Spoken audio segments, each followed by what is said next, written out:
আমার ভাই, এটা রজবের চাঁদ। এই চাঁদে বিভিন্ন আলিম ওলামার বক্তব্য থেকে আপনারা শুনতে পান শবে মেরাজের কথা। আজকের এই মাহফিলের চিফ গেস্ট এন্ড স্পিকার হিসাবে আমাকে কিছু কথা বলতে হচ্ছে, কারণ এই শবে মেরাজ অনেক রকম। নাবিল হুজুর কি অনেক অনেক নবীদের মেরাজ হয়েছে জমিনে, কোন কোন নবীর মেরাজ হয়েছে পানিতে, কোন কোন নবীর মেরাজ হয়েছে পাহাড়ে, আর আমার আপনার নবীর মেরাজ হয়েছে আল্লাহর সাথে। আরো জোরে বলেন না সুবহানাল্লাহ। কোন কোন নবীর ডিগ্রি লকব হচ্ছে কালিমুল্লাহ, কোন পয়গাম্বরের লকব পাওয়া যায় খলিলুল্লাহ, রূহুল্লাহ, জবিউল্লাহ, আর আমাদের নবীর লকব পাওয়া যাচ্ছে হাবিবুল্লাহ। এখানে আপনাকে বুঝতে হবে সমস্ত নবীরা চাচ্ছেন আল্লাহকে রাজি করতে, আর আল্লাহ নিজে চাচ্ছেন আমাদের নবীকে খুশি করতে। জোরে বলুন না সুবহানাল্লাহ। এতে কি আমাদের নবীজির পজিশন বাড়তেছে না কমতেছে? সাথে সাথে অন্যান্য যুগের অন্যান্য নবীদের যুগের উম্মত চাইতে এই যুগের উম্মতের দাম বাড়ে না কমে? এতে তো আমাদের পজিশন নষ্ট হচ্ছে না, বরঞ্চ আমাদের সম্মান বৃদ্ধি পাচ্ছে। আমার ভাইরা, আমরা মুসলমান, মেরাজ আমাদের বুঝতে হবে, মেরাজ আমাদের জানতে হবে, মেরাজ আমাদের শিখতে হবে। এটা জানার বিষয়, এটা বুঝার বিষয়, এটা মানার বিষয়। এটা এমন একটা বিষয় যেই বিষয়ের মাধ্যমে আমরা পেয়েছি আল্লাহকে সিজদা দেওয়ার অবস্থা। যেই মেরাজ থেকে পেয়েছি আমরা ফজর, যোহর, আসর, মাগরিব, এশা। যেই মেরাজ থেকে আমরা পেয়েছি আল্লাহ পাকের সাথে দিদারের অবস্থা। যে মেরাজ থেকে আমরা পেয়েছি জান্নাতের তালা খোলার চাবি। চিৎকার দিব সুবহানাল্লাহ।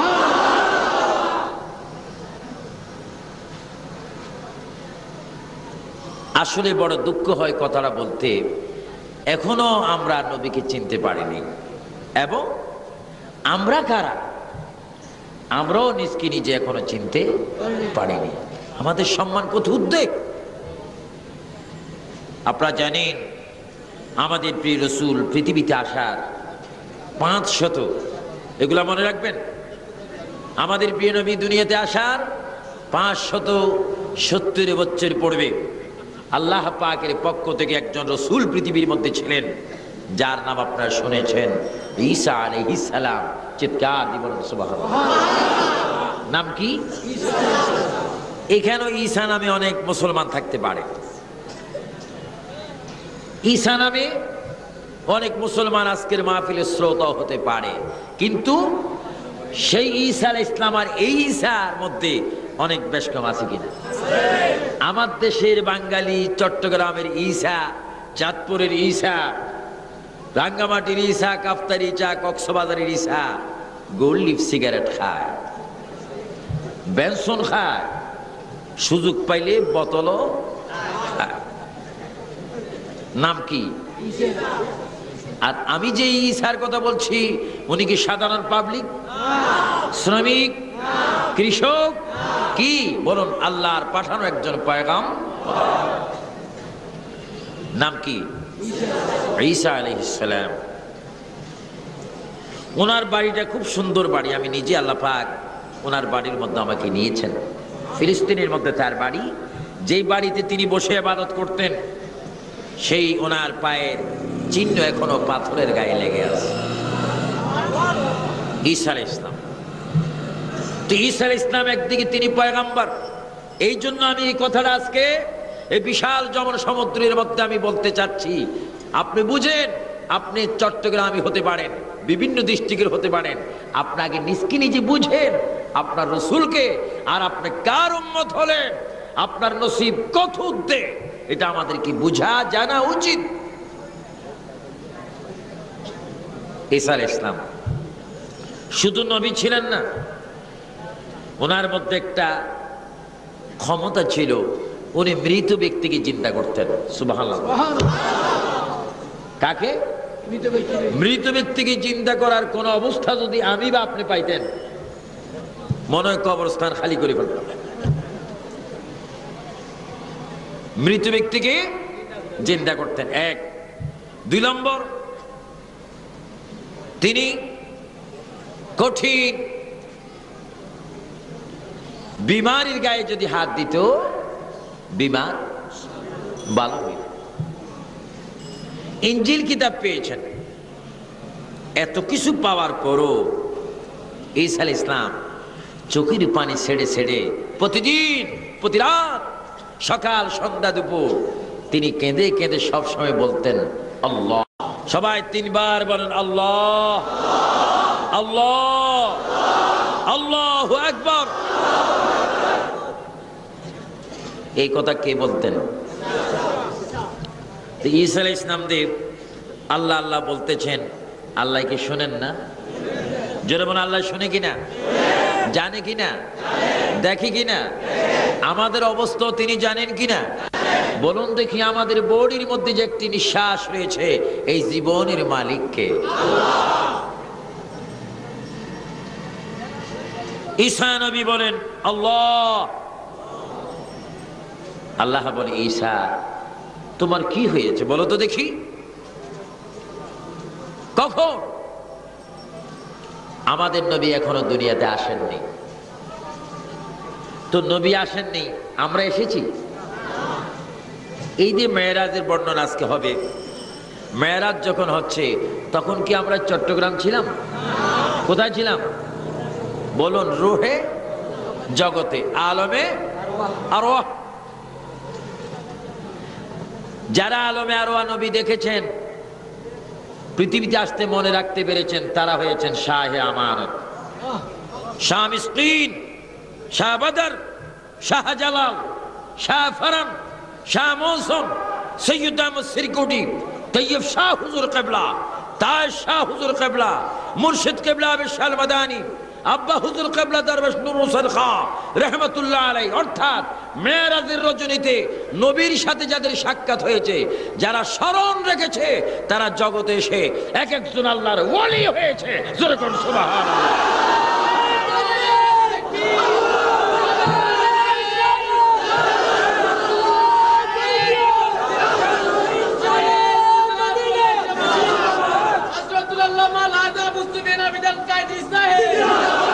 আমার ভাইরা, এই বেশি দিন হয়াত নেই, আমি সহ এই বিশাল জনসমুদ্রের বেশি দিন হয়াত নাই।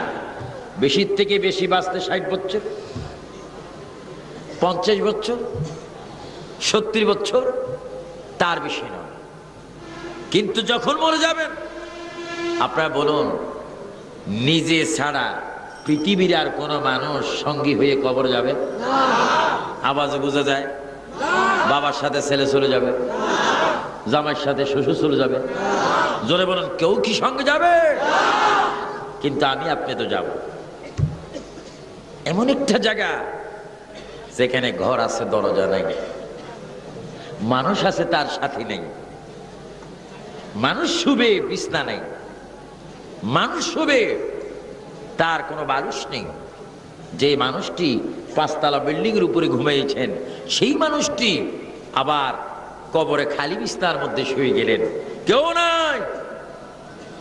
কোন কমিশনারের জন্য মেয়র নেই, কোন প্রধানমন্ত্রীর জন্য মন্ত্রী পরিষদের সদস্য নেই, সচিব নেই, রাষ্ট্রপতির বডিগার্ড নেই, স্বেচ্ছাসেবক নেই, আর্মি নেই, বিডিআর নেই, পুলিশ নেই, কেউ নেই, আলেম নেই।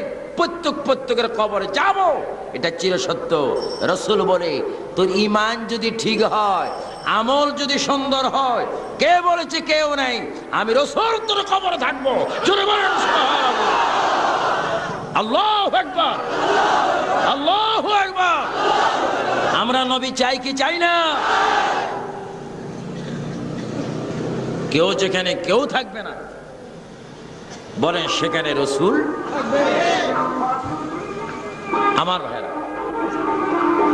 আল্লাহর প্রিয় নবী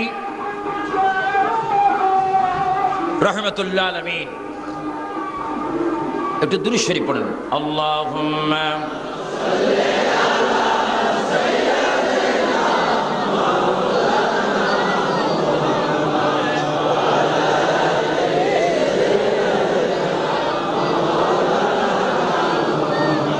উড়ে যা রে বাংলার হাওয়া, উড়ে যা রে মদিনা, এ আশিকদের সালাম দিও, নবীজির পাক রওয়াজায়। আল্লাহুম্মা সাল্লি আলা সাইয়্যিদিনা মাওলানা ওয়া আলি সাইয়্যিদিনা মাওলানা। ঈসা নবী বলেন আল্লাহ, আল্লাহ বলতেছে তোমার কি হয়েছে? ঈসা, প্রতিদিন তুমি কান্দো, চোখের পানি ফেলো, তুমি তো কান্দার কোনো ব্যবস্থা আমি করিনি, তুমি তো সব সময় খুশির মধ্যে থাকবে। ঈসা নবী চোখের পানি বেশি বেশি করে ফেলে এবার চিৎকার দিয়ে বলছে আল্লাহ আমি কেন কান্দি তুমি তো ভালো মতো জানো, আমার কিসের অভাব তুমি তো ভালো মতো জানো। আয় আল্লাহ, আমাকে তুমি নবুয়তি দান করেছো, আমাকে তুমি মৃত ব্যক্তি জীবিত করার ক্ষমতা দিয়েছো। আল্লাহ, কঠিন বিমারির গায়ে হাত দিলে সঙ্গে সঙ্গে বিমার চলে যায়, ভালো হয়ে যায়, সেই ক্ষমতা দিয়েছো। শুধু তাই নয়, আকাশের একখানা বিশাল কিতাব আমাকে তুমি দান করেছো আসমানি। এত কিছু পাওয়ার পরও আমার মধ্যে একটি চাহিদা, একটি পাওয়ার আশা আকাঙ্ক্ষায় আমি প্রতিদিন তোমার দরবারে কান্দি। কই বলো দেখি তোমার কি লাগে, কি প্রয়োজন? আল্লাহ, আমি নবুয়তি চাই না, ইনজিল কিতাব, মানুষকে মৃত মানুষকে জীবিত করতে চাই না। ঈসা তুমি কি চাও? আল্লাহ, আমি অনেক অনেক অনেক অনেক খুশি হব, আনন্দিত হব যদি আমাকে এই যুগের নবী রাসূল না বানিয়ে আখিরি জমানার নবীর উম্মত যদি আমাকে বানাও, আমি বেশি বেশি খুশি হব। জোরে বলুন সুবহানাল্লাহ, আল্লাহু আকবার, ইয়া রাসূলুল্লাহ। আল্লাহ, তোমার কাছে আমি শুধু এটাই চাই, তুমি আমাকে আখিরি নবীর উম্মত বানাও। আল্লাহ পাক বলে ঈসা যাও, তোমার দোয়া মঞ্জুর, কবুল করলাম।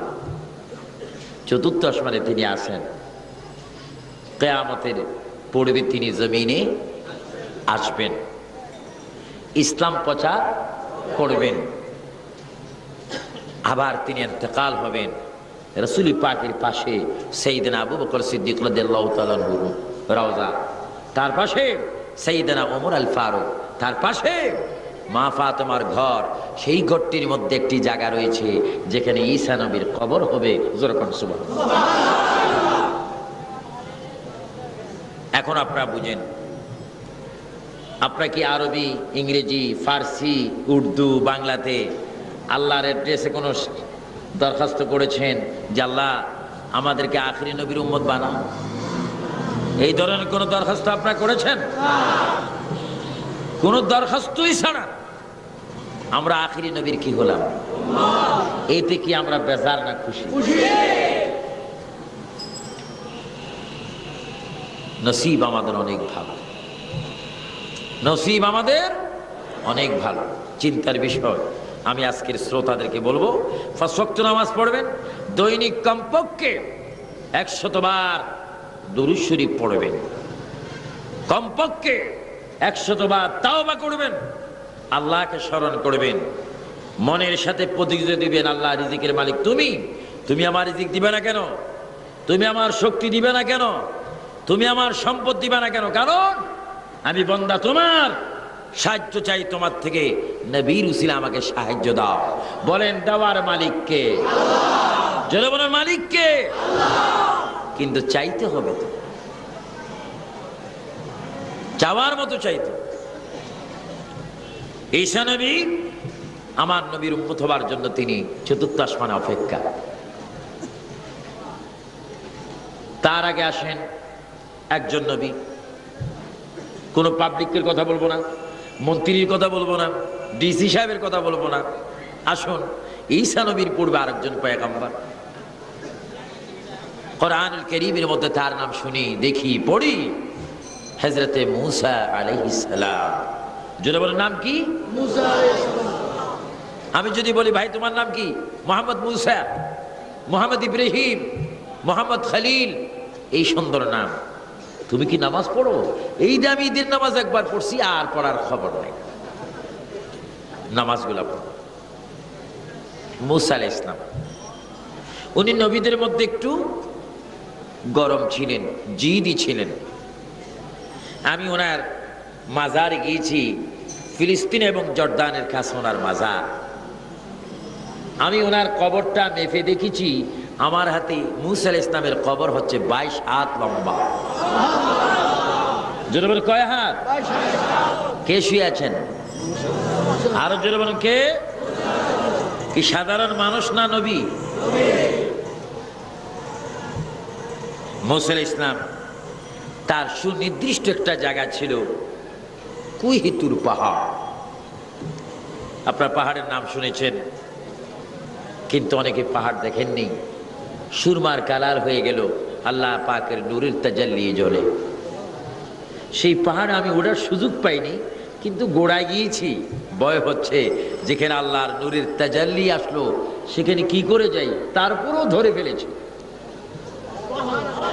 ধরতেছি, ভিতরে খৌফ ছিল, আবার একটা সাহস ছিল, আমি তো রাসূল পাকের উম্মত। যেরকম সুবহানাল্লাহ, আমাদের নবী আছে কিনা?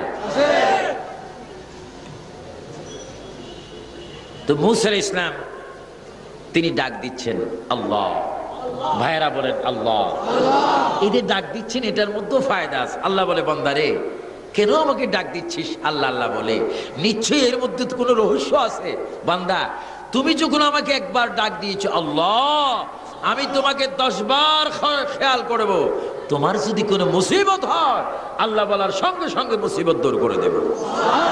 আরো জোরে বলেন না আল্লাহ আল্লাহ। বান্দা সব সময় ডাক দিবে কাকে? মূসা আলাইহিস সালাম কোরআনের ভাষায় ডাক দিচ্ছেন রব্বি আরনি।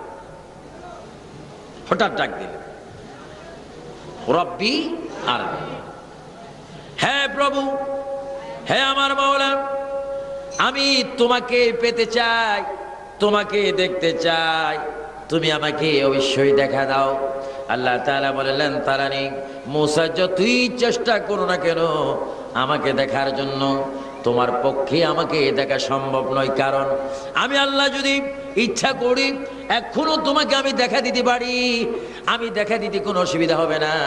কিন্তু মূসা তুমি জেনে রাখো, আমি আল্লাহকে দেখার মতো সেই চক্ষু আমি তোমাকে দান করিনি। কারণ আমাকে যিনি দেখেছেন, দেখবেন, দেখতে থাকবেন, তিনি হচ্ছে আখিরি পয়গম্বর মুহাম্মদুর রাসূলুল্লাহ সাল্লাল্লাহু আলাইহি ওয়াসাল্লাম। যদি তুমি আমি আল্লাহকে দেখতে চাও মূসা, আখিরি জমানার নবীর সাক্ষাতের অপেক্ষায় থাকো। জোরে বলুন সুবহানাল্লাহ।